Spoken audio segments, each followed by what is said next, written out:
Friends, we have been discussing about the current affairs and the how questions are asked in the prelims, mains and interview. Now we shall take up certain issues and discuss. The first issue is the 250th session of Rajya Sabha. So, how are the questions, or what are the different questions that may be asked in the prelims? Let us try to understand. First of all, the constitutional provisions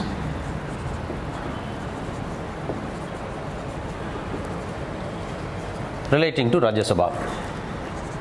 Second is the composition. Right? How Rajya Sabha is composed and what are the different, how the members are selected, elected, nominated, etc. Then, powers of Rajya Sabha, especially the special powers. Then, utility of Rajya Sabha. Then, comparison of Rajya Sabha and state legislative councils. Also, comparison of Rajya Sabha and Lok Sabha. What are the differences and similarities, or what are the powers that are common to Lok Sabha and Rajya Sabha? In the special powers, these are the powers that are specifically meant for Rajya Sabha alone.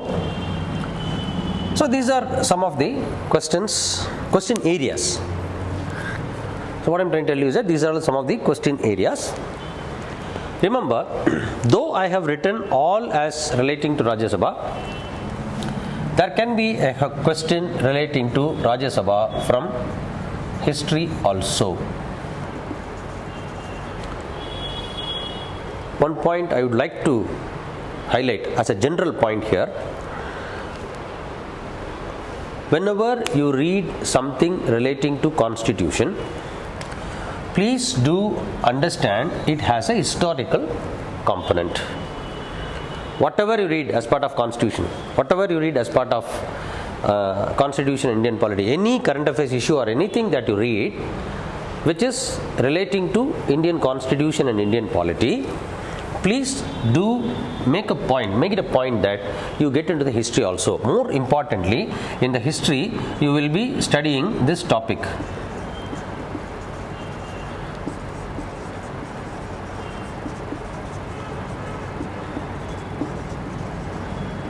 Constitutional development in India. Go into this constitutional development in India, and please do refer this aspect also, because anything that is relating to Constitution has a historical backdrop, and this historical backdrop can also be a question in the prelims. Probably it can also be in the mains. Make it as a thumb rule. Whenever you read something in the Constitution, do not forget to read it along with history. I hope it's clear to you.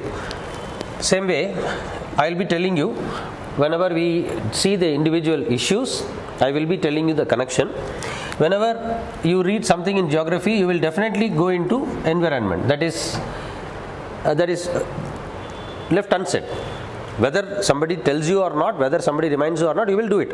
The same way, whenever you read something in Constitution, whenever you come across something relating to Constitution, Indian polity, go into the history also. Because sometimes the questions may be from history also. For instance, if 250th session of Rajya Sabha is a topic from which the question is to be asked, if I were to be the question setter, I will first of all try to find out whether I can make any question from this. Very simple. From when Indian legislature became bicameral? It was because of Montagu-Chelmsford reforms, 1917 Montagu-Chelmsford reforms, which recommended for the upper house, and then by the Government of India Act 1919, the upper house was enacted. Right?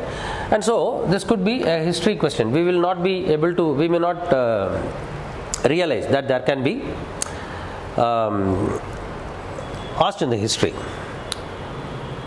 Actually speaking, the Montagu-Chelmsford Committee reforms recommended for the provision of having a Council of States, and the second chamber, namely the Council of States, was provided for in the Government of India Act 1919, and it came into existence in 1921.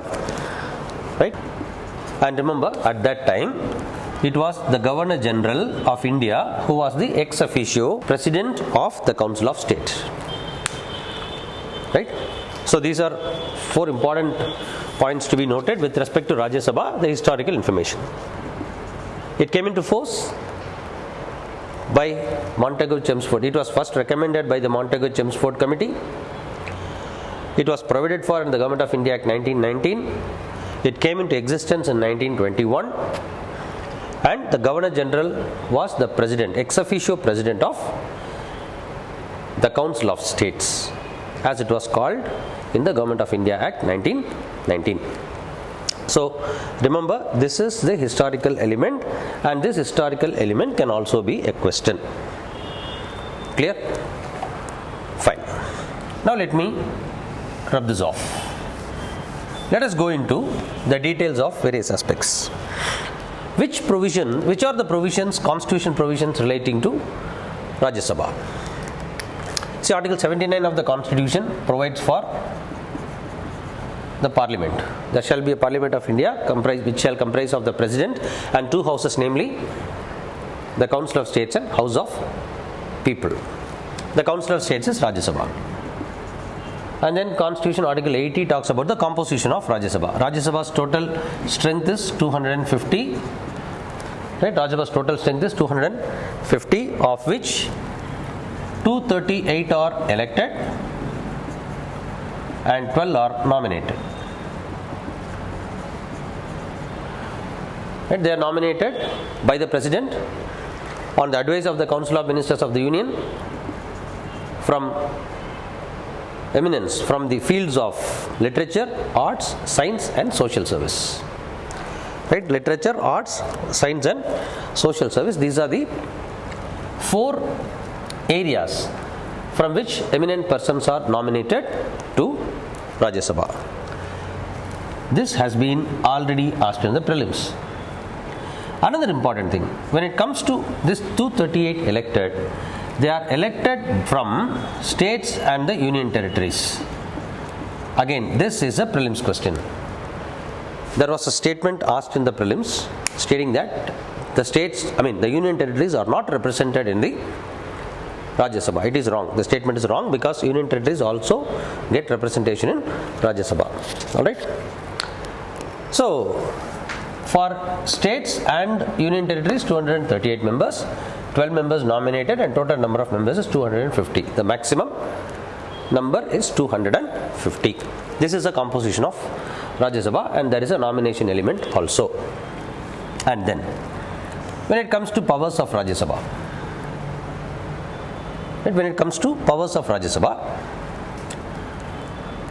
what are the different legislative procedures, quasi-judicial procedures in which Rajya Sabha has a role to play?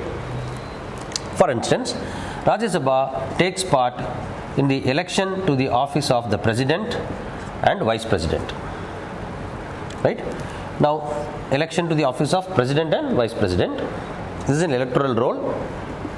Then, Rajya Sabha has a role to play in the removal of President and Vice President. With respect to President, we call it as impeachment, and with respect to Vice President, we call it as removal. Alright? Then, with respect to that, in the impeachment of the President, while the nominated members take part in the impeachment, they don't take part in the election to the office of the President. Whereas the members of Rajya Sabha, both elected and nominated, will take part in the election and the removal of Vice President. Alright? Fine. You take this as an important thing.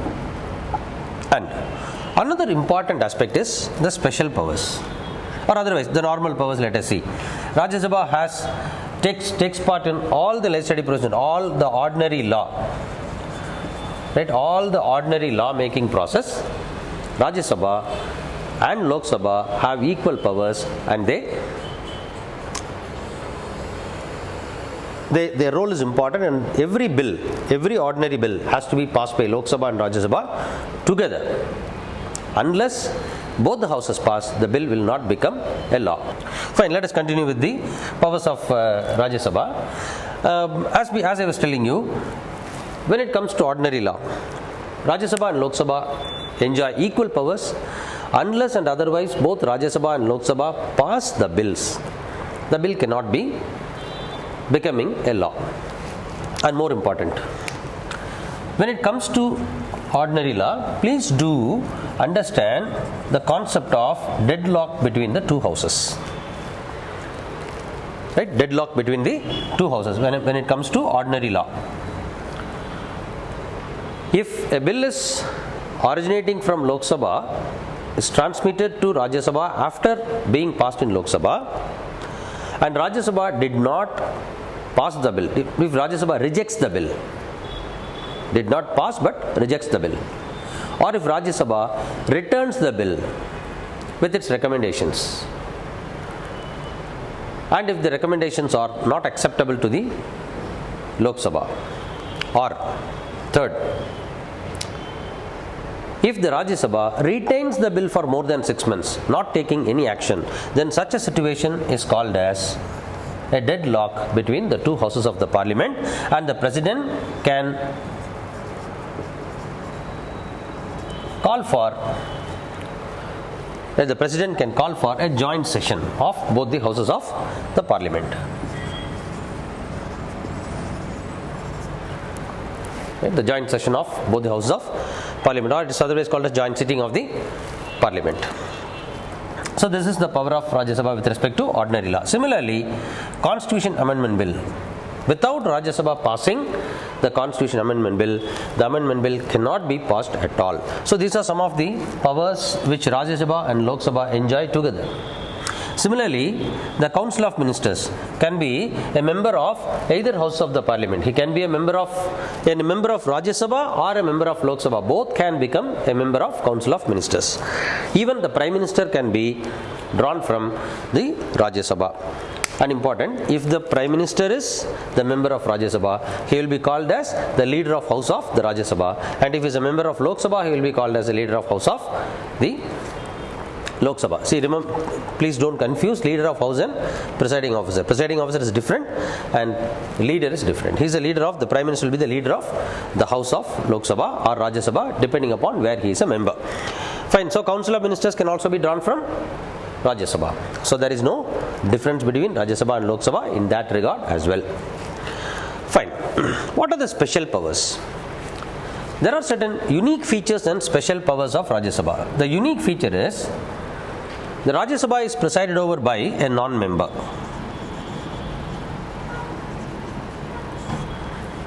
Rajya Sabha is presided over by a non-member because Vice President is the ex officio chairman who is not a member of Rajya Sabha.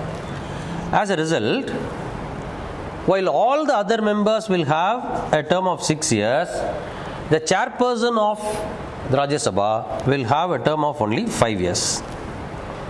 This is a very unique feature of Rajya Sabha because when the members have 6 years term, the chairperson has only 5 years term. Right? Take care of this. These are all some of the grey areas where the questions may be asked in a confusing state. Right? Given in statements, you may be confused. Then comes the special powers of Rajya Sabha. The special powers of Rajya Sabha, you have to understand the Article 249, by which the Rajya Sabha has the power to pass a resolution authorizing the Parliament of India to enact a law on a matter in state list. If it is expedient in the interest of the nation and the Rajya Sabha passes a resolution, then the Union Parliament can pass a law upon a matter given in state list. That is given in Article 249. Similarly, Article 312. and Article 312, whereby the Rajya Sabha can authorize the Parliament to create any number of All India services. Right, already we have 3 All India services mentioned in the Constitution: IAS, IPS, and IFS, Indian Judicial Service. Right, IAS, IPS, and Indian Judicial Service. Indian Judicial Service is mentioned in Article 312, but it is not been created because the Constitution has authorized the creation of Indian Judicial Service. And another service that has already been created is the Indian Forest Service. So we have 3 All India services created. 3 All India services, 2 Indian Administrative Service and Police Service are created by the Constitution. It's deemed to be created under the Constitution, and IFS was created by using the provisions of Article 312, and IJS is something that is to be created but mentioned in the Constitution. Alright, so these are some of the special powers. Similarly, going for utility of Rajya Sabha. What is the utility of Rajya Sabha? See, this is important for your mains.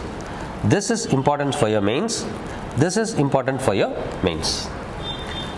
Rest other things are more relating to prelims only, whereas these 3 topics can be asked in your mains very importantly. This has been already asked.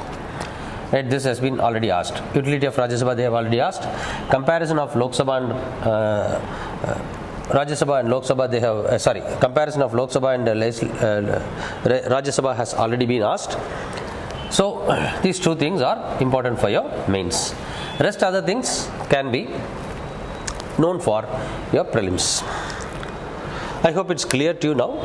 So let us continue with the rest other news in the subsequent sessions. Thank you, friends.